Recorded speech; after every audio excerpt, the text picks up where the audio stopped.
ಕನ್ನಡ ಪರ ಸಂಘಟನೆಗಳ ಹೋರಾಟದ ಫಲವಾಗಿ ನಾಮಫಲಕಗಳಲ್ಲಿ 60% ಕನ್ನಡ ಅಳವಡಿಕೆ ಅನುಷ್ಠಾನಗೊಂಡಿದೆ. ಇದರ ಬೆನ್ನಲ್ಲೇ ರಾಜ್ಯದಲ್ಲಿ ಉತ್ಪಾದನೆಯಾಗುವ ಮತ್ತು ಮಾರಾಟ ಆಗುವ ಉತ್ಪನ್ನಗಳ ಮೇಲೆ ಕನ್ನಡದಲ್ಲಿ ಹೆಸರು ಮುದ್ರಿಸುವುದನ್ನು ಕಡ್ಡಾಯಗೊಳಿಸಲು ರಾಜ್ಯ ಸರ್ಕಾರ ಆದೇಶ ಹೊರಡಿಸಿದೆ. ಕನ್ನಡ ಭಾಷೆಗೆ ಹೆಚ್ಚಿನ ಒತ್ತು ನೀಡಿದ ಸರ್ಕಾರ ಇದೀಗ ರಾಜ್ಯದಲ್ಲಿ ಸರ್ಕಾರಿ ಮತ್ತು ಖಾಸಗಿ ಕಂಪನಿಗಳಲ್ಲಿ ಉತ್ಪಾದಿಸಲಾಗುವ ಉತ್ಪನ್ನಗಳ ಮೇಲೆ ಕನ್ನಡದ ಹೆಸರು ಕಡ್ಡಾಯಗೊಳಿಸಲು ಹೇಳಿದೆ. ಯಾವುದೇ ಉತ್ಪನ್ನಗಳಿರಲಿ ಕನ್ನಡದಲ್ಲಿ ಹೆಸರು ಇರಲೇಬೇಕು ಅಂತ ವಾಣಿಜ್ಯ ಹಾಗೂ ಕೈಗಾರಿಕಾ ಇಲಾಖೆ ಸುತ್ತೋಲೆ ಹೊರಡಿಸಿದೆ.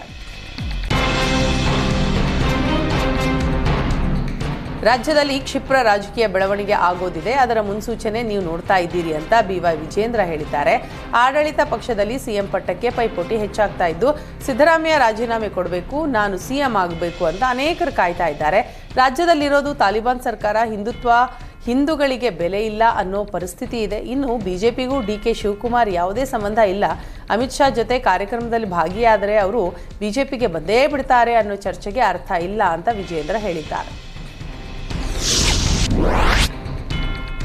ಮಹಾರಾಷ್ಟ್ರದ ವಿದ್ಯಮಾನವು ಕರ್ನಾಟಕದಲ್ಲಿ ಘಟಿಸಬಹುದು ಅಂತ ಮಾಜಿ ಸಚಿವ ಶ್ರೀರಾಮುಲು ಚಾಮರಾಜನಗರದಲ್ಲಿ ಸ್ಫೋಟಕ ಹೇಳಿಕೆ ಕೊಟ್ಟಿದ್ದಾರೆ. ರಾಜ್ಯದಲ್ಲಿ ಕ್ಷಿಪ್ರ ರಾಜಕೀಯ ಬೆಳವಣಿಗೆ ನಡೀತಾ ಇದೆ. ವೀರೇಂದ್ರ ಪಾಟೀಲ್, ದೇವರಾಜ್ ಅರಸು ಅವರನ್ನ ಇಳಿಸಲಾಯಿತು ಎಂಬುದನ್ನು ನೋಡಿದ್ದೇವೆ. ಮಹಾರಾಷ್ಟ್ರದಲ್ಲಿ ಯಾವ ರೀತಿ ಏಕನಾಥ್ ಶಿಂದೆ ಫಿನಾಮಿನಾ ಆಯಿತೋ ಅದೇ ರೀತಿ ಕರ್ನಾಟಕದಲ್ಲಿ ಆಗತ್ತೆ ಅಂತ ರಾಮುಲು ಹೇಳಿದರು. ರಾಜ್ಯ ರಾಜಕೀಯದಲ್ಲಿ ಕ್ಷಿಪ್ರ ಬೆಳವಣಿಗೆ ಆಗುತ್ತೆ ಎಂಬ ಶ್ರೀರಾಮುಲು ಹೇಳಿಕೆಗೆ ಸಚಿವ ಸತೀಶ್ ಜಾರಕಿಹೊಳಿ ವ್ಯಂಗ್ಯವಾಡಿದ್ದಾರೆ.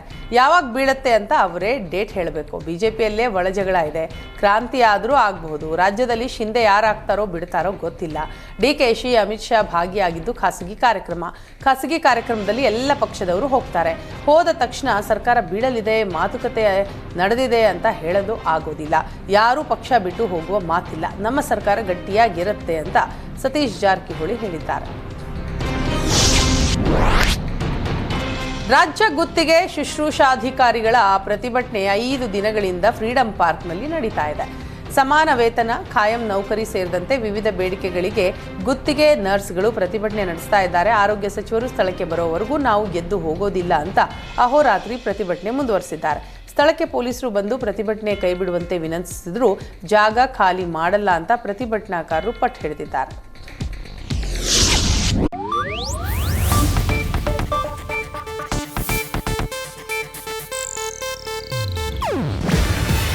ಇದು ಏಷ್ಯಾನೆಟ್ ನ್ಯೂಸ್ ನೆಟ್ವರ್ಕ್ ಪ್ರಸ್ತುತಿ. ನೀವು ನೋಡ್ತಿದ್ದೀರಾ ಏಷ್ಯಾನೆಟ್ ಸುವರ್ಣ ನ್ಯೂಸ್.